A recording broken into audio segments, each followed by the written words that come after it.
Honorable Maharaj's end of week statement. He has shared a lot of information which I support. The hard work, sacrifices and struggles of the Girmitiyas contributed to building the Fiji of today. Despite the struggles, they survived and thrived to become an integral part of Fijian society, living side by side with their fellow Fijians who kindly accepted them in the midst. It was in the brutal fields, nothing short of the killing fields of war, when we look at infant mortality, suicide rates, and overall deaths due to violence or disease, that the foundation of modern Fiji were laid. However, to escape the horrors of their life and to progress, Girmitiyas focused on education, something they believed and invested in. Short-term leases would end one day with no guarantee of renewal. The colonial regime and CSR could do anything. Jobs which were at the mercy of the company or other Europeans could be taken away at will. But education, Mr. Speaker, sir, education was something that could never be taken from the Girmitiyas. It was that one thing that would remain in their possession.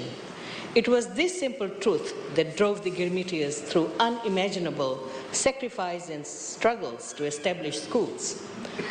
This includes early leaders like Badri Maharaj, who during the indenture period spearheaded the early education revolution for Girmitiyas and their descendants, and even used his own funds to establish the then Wairuku Indian School in 1898 in Reykjavik, which is now known as Wairuku Primary School.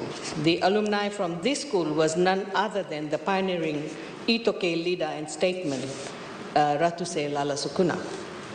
Mr. Speaker, sir, today there are 180 schools, a university and a nursing institute set up by the descendants of Girmitiyas. As we celebrate the Girmit legacy, it is important for all of us to remember that the fight for education was also a fight for a better life for all citizens of Fiji, including the Itoke and the Girmitiyas under the British colonial rule. Mr. Speaker, sir, even in education, the British divided us by saying schools needed to be set up based on ethnicity. They, of course, divided us even in sports. We must not forget that this journey to the united Fiji of today, which was based on love and ethnic harmony, had its share of opponents, vile people who could not tolerate the progress our nation was making, because they could not see beyond the bigotry and racial hate. In fact, the hatred ran so deep that it spilled into violence. Mr. Speaker, sir, I'm referring to the brutal and racially motivated coups of 1987 and 2000. It was a cruel reflection of the pain and suffering of Girmitiyas during the 37 dark years of the Girmit period. One could say that the 1987 and 2000 coup was a second Girmit, with Girmitiya descendants relegated to a status below that of non-citizens. It was during this period that racism and provincialism was institutionalized, and these racial tensions, discrimination, and double standards made life very difficult once again. The 2000 coup that followed saw further brutality and the loss of their fundamental human rights, freedom of thought, action, assembly, and religion. Mr. Speaker, sir, the trauma of the 1987 coup and the establishment of a regime that brutally oppressed Girmitiya descendants created a generational trauma. The wounded psyche and the tears shed, the families broken, the individuals brutalized in the name of race and religion, or both, they will never get back the lives they built in the land that they loved and still love. Mr. Speaker, sir, the perpetrators of these coups cannot say sorry and wash their hands off the evil deeds. The goal of a fundamentalist, ethno-nationalist state not only directly targeted the descendants of Girmitiyas in Fiji, but it also caused severe harm to our nation as a whole. Many of the Girmitiya descendants lost their ties to the land on which they were born. Families are still fractured due to the forced exodus of many of the Girmitiya descendants. The economic and social costs that resulted are borne by all Fijians to this day. No amount of apologetic tokenism and self-proclamations of change by perpetrators like Sitiveni Rambuka, who took Fiji 50 years back in a single day, will provide restorative justice for the Girmitiyas legacy and the lives of their descendants in Fiji. Mr. Speaker, sir, restorative justice for the descendants of Girmitiyas has only come about by the visionary leadership of our Prime Minister, Honorable Vorenge Bainimarama. It was his honest vision that has done more for restorative justice for the Girmitiyas legacy. Visionary in seeing an equitable and united Fiji for all Fijians. And that makes the coup of 2006 different, Mr. Speaker, sir. The true identity of all Fijians came with our 2013 constitution that allows everyone who is born in Fiji to the right to be a Fijian regardless of race, religion, color, gender, or socioeconomic status. And this is the Fiji of today. It takes someone like our Prime Minister to protect every citizen and give us all a fair and equal treatment. Mr. Speaker, sir, this is restorative justice at work in providing the rightful place for the Girmitiyas legacy and their descendants on a footing of equity and inclusivity. Mr. Speaker, sir, since last week, we have paid tribute to the Girmitiyas at various events on the occasion of 143rd anniversary of the arrival of the first indentured laborers. We highlighted the struggles of Girmitiyas and how it was reflected once again through the coup of May '87. Everyone knows what followed. It devastated our economy. It fueled racial and religious hatred, and Indo-Fijians were discriminated in all walks of life. Honorable Alvick Maharaj just highlighted this, and so did the Honorable Attorney General a few days ago. We also highlighted that the descendants of Girmitiyas continued the good work of their foreparents in building a modern and progressive Fiji together with all other Fijians, including the indigenous people of Fiji. Mr. Speaker, sir, the purpose of mentioning these facts was to ensure that this important part of our history is not forgotten, as this is part of Fiji's rich history, and our current and future generations should know about this. Those who were born in 1987 are 35 years old.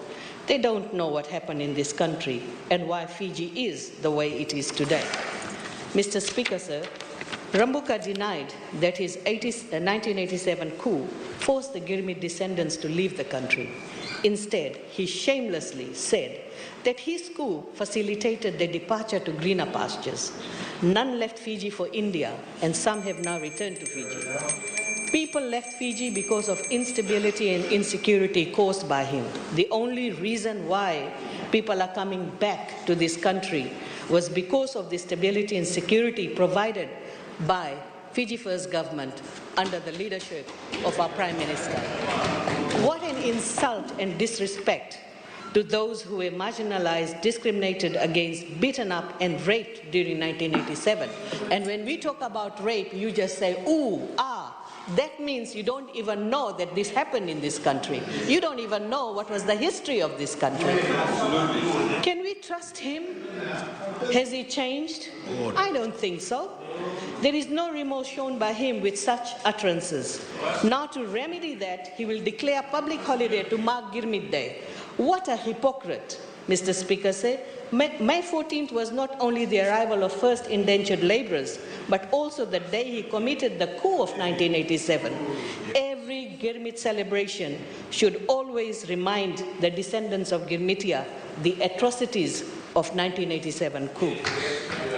Mr. Speaker, sir, Rambuka has the audacity to say that Indo-Fijians were safer under his SVT government. During the SVT government, as claimed by Rambuka, he gave civil service job to the people of Dakkan Drove just so he could get their votes. What he actually did was take jobs away from capable and qualified people by institutionalizing race and provincialism in civil service. Mr. Speaker, sir, I also echo the words of Honorable Attorney General that Honorable Biman Prasad has always been silent on the sufferings of Indo-Fijians brought upon them by the actions of Rambuka through this coup of 1987. Point of order, Honorable Speaker. Order. Point of order. You have the floor.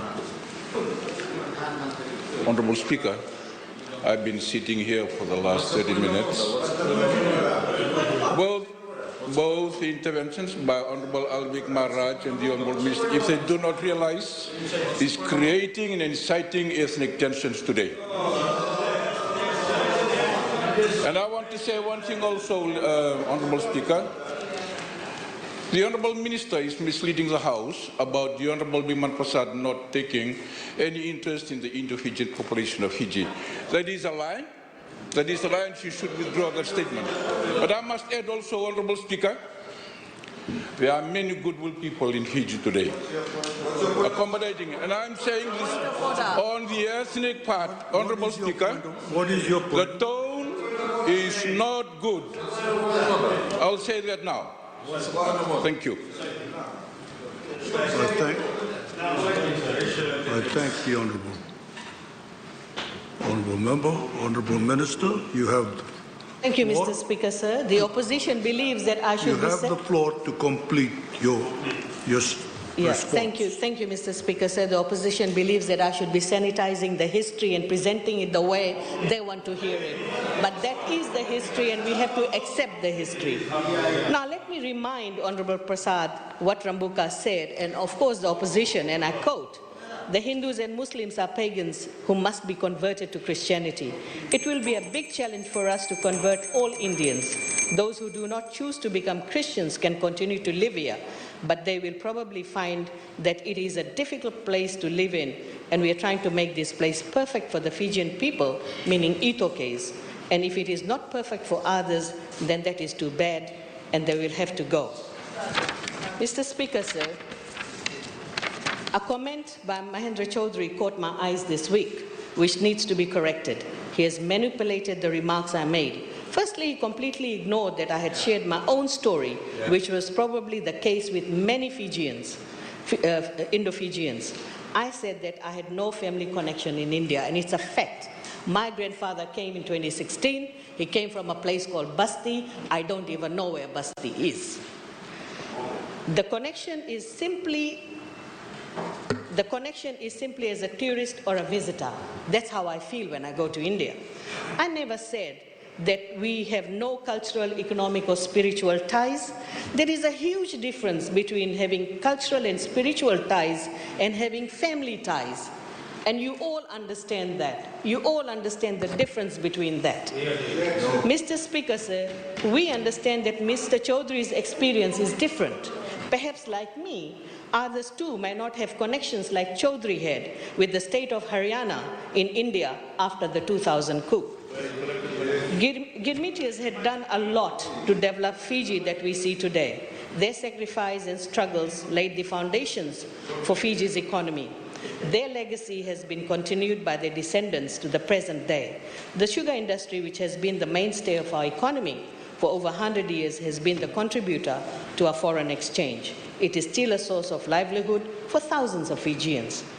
Today, we pay homage to the Girmitiyas and their foundational contribution to Fiji's past, present, and future descendants, for whom Fiji is home, like all other Fijians live and seek to live in peace, security, justice, compassion, and under the rule of law.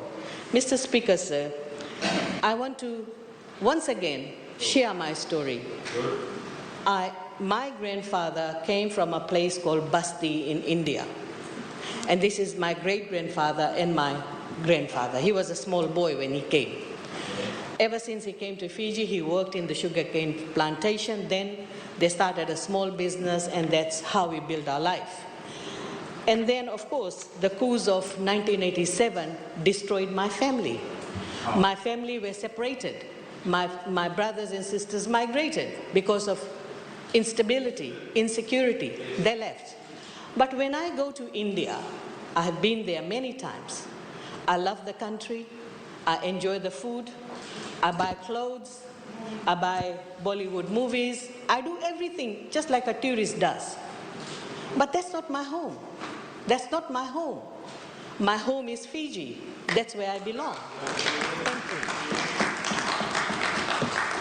I thank the Minister for response.